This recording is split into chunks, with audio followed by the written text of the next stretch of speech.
तपस्या से शरीर में केवल अस्थि पंजर मात्र ही बचे हुए थे।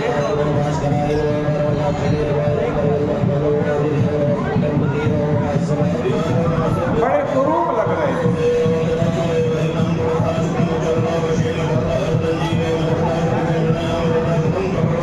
उनको देख करके सांब कभी अपने रूप को देखते हैं, कभी वो ऋषि के रूप को देखते हैं। मैं कितना सुंदर और ये कितने बदसूरत।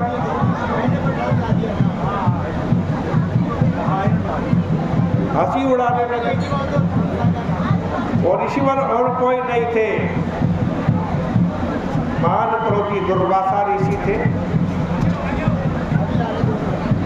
सांब के इस व्यवहार पर बड़ा क्रोध आया और कहा, इस रूप पर तुम इतना घमंड करते हो। मेरा ये कुरूप तो आप देख रहे हो,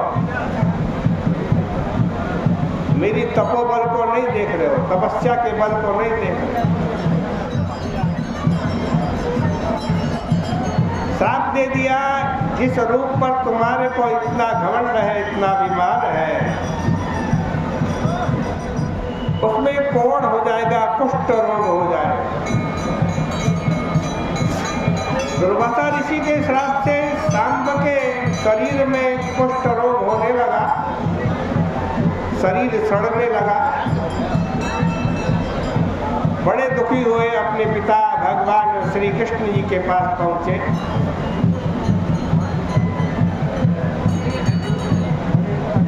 और कहने लगे, पिताजी ऐसा शरीर रखकर मैं क्या करूंगा, मैं आत्महत्या करने जा रहा हूं।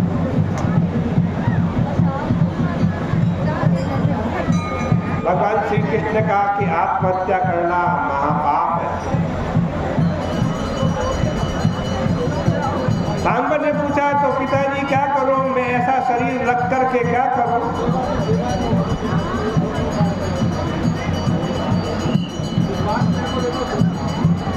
भगवान श्री कृष्ण ने कहा, देखो तुम भगवान सूर्य नारायण की आराधना करो, जो संक्रांति के देवता। सांब जमुना जी के तट पर गए, निरंतर भगवान सूर्य नारायण की आराधना की, सूर्य शतक लिखा।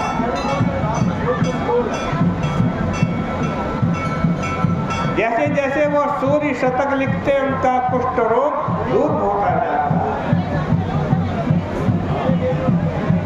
तो आरोग्य रहना है तो भी भगवान सूर्य नारायण की आराधना करो।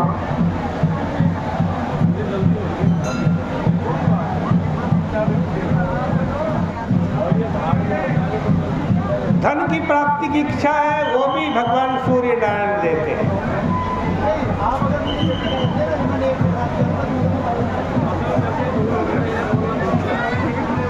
धन की प्राप्ति भी भगवान सूर्य नारायण की आराधना से हो जाती है।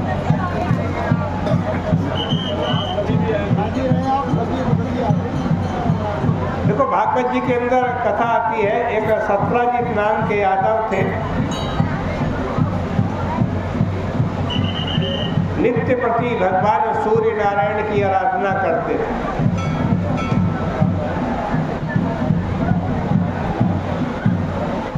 भगवान सूर्य नारायण प्रसन्न हुए, इनको एक स्यमंतक नाम की मणि दी।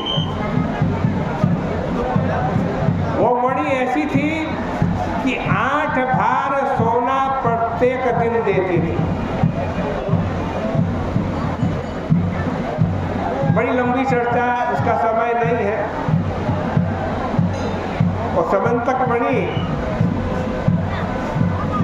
सत्राजित को प्राप्त हुई भगवान सूर्य नारायण की आराधना।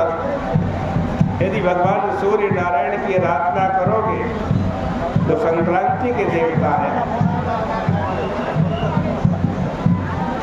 तो धन की भी कमी नहीं रहेगी।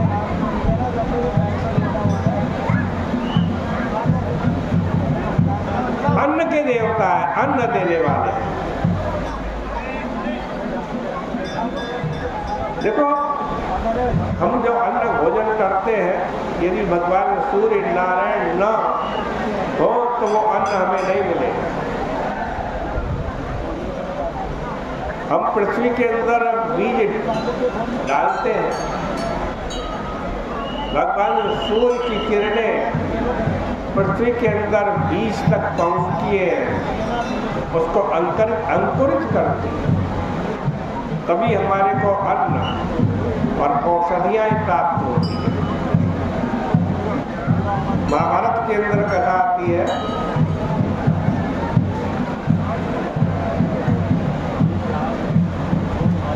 कि जब युधिष्ठिर दुर्योधन से कौरवों से जुए में सब कुछ हार गए, उनको 13 वर्ष का वनवास और 1 वर्ष का अज्ञातवास मिला। तब युधिष्ठिर, द्रौपदी, कुंती, 5 पांडव, उत्तरा, ये सब के सब वन को जाने लगे 14 वर्ष के लिए। तो बहुत सारी प्रजा का वर्ग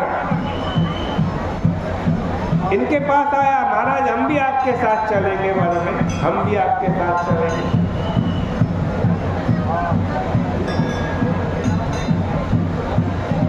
युधिष्ठिर को बड़ी चिंता हुई, इतना बड़ा प्रजा का वर्ग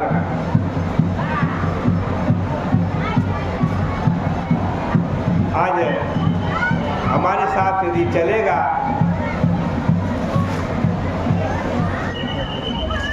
तो उनका पालन पोषण कैसे होगा। उन्होंने प्रजा को समझाया कि देखो तुम यही रहो दुर्योधन के राज्य में, दुर्योधन के पास सब कुछ है, राज्य है, धन है, अन्न है, वो तुम्हारी अच्छी सेवा करेगा, उन्हीं के पास रहो।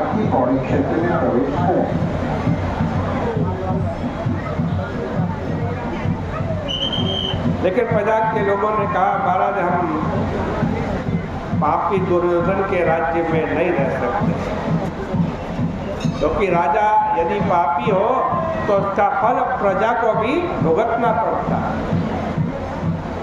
हम आपके साथ चलेंगे, वन में चलेंगे।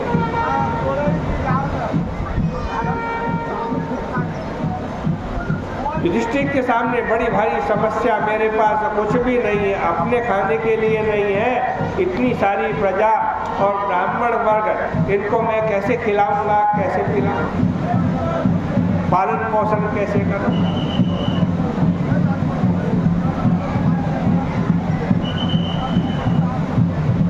देखो उस समय वो काल ऐसा था, उस समय जब कोई राजा के ऊपर समस्या आती थी, उस समस्या का समाधान के लिए वो सद्गुरु की शरण लेता था।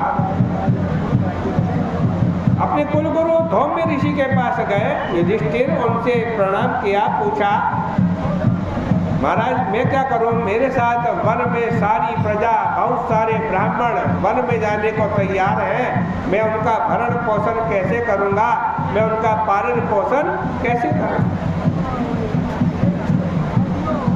धौम्य ऋषि ने बतलाया देखो जब से दुनिया बनी है, जब से सृष्टि बनी है, तब से और सृष्टि के अंत तक पूरी दुनिया का पालन पोषण करने वाले, उनको अन्न औषधि देने वाले यदि कोई देवता है तो भगवान सूर्य नारायण है।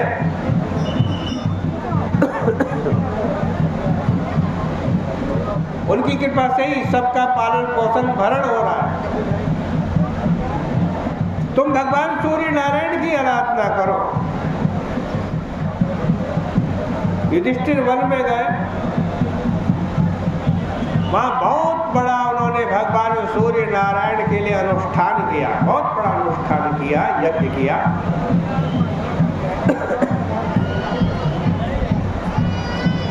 वहाँ पर भगवान सूर्य नारायण आज विग्रह धारण करके, एक शरीर धारण करके युधिष्ठिर के सामने प्रकट हो गए।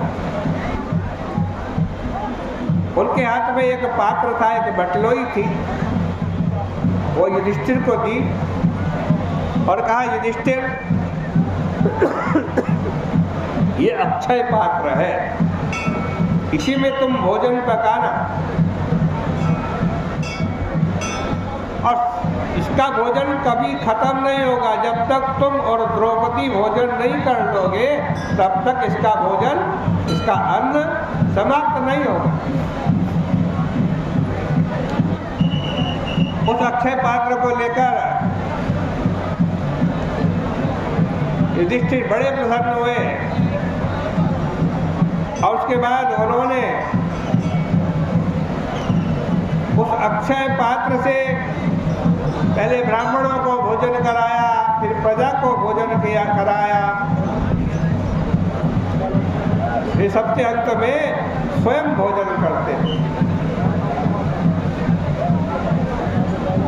उसका अन्न तब तक समाप्त नहीं होता था जब तक युधिष्ठिर स्वयं भोजन न करें। तो भैया देखो, अन्न चाहिए तो अन्न के देवता भी भगवान सूर्य नारायण है, जो संक्रांति के देवता हैं। आज मेष की संक्रांति, वैशाखी का पावन दिवस है।